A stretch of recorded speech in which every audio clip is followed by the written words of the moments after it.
हम अनीता कौशिक एगो भगवान जी की आरती की भजन सुनाने जा रही हैं। आरती अच्छा लगी तो लाइक शेयर सब्सक्राइब जरूर कर लोगी। अरे कौने नगरिया के हरिहर दुबिया हो, कौने नगरिया के हरिहर दुबिया हो, कौने नगरिया के हरिहर दुबिया हो, कौने नगरिया के हरिहर दुबिया हो।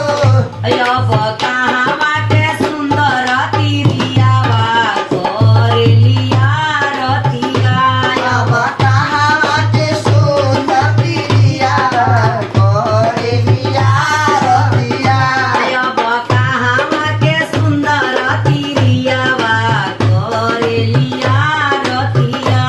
अब कहाँ के सुंदर प्रिया करेलिया रतिया।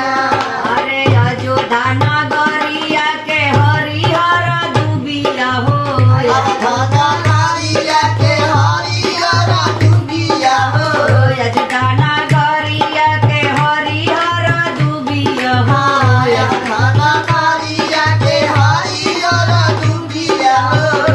अब जनकपुर के सुंदर तिरियावा करेलिया रतिया, अब जनकपुर के सुंदर तिरिया करेलिया रतिया।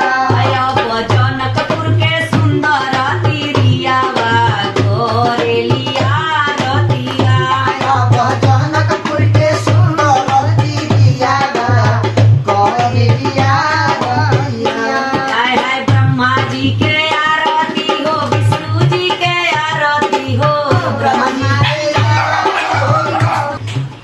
जी के आरती हो, विष्णु जी के आरती हो, के आरती हो, विष्णु जी के आरती हो, विष्णु जी के आरती हो, विष्णु जी के आरती हो।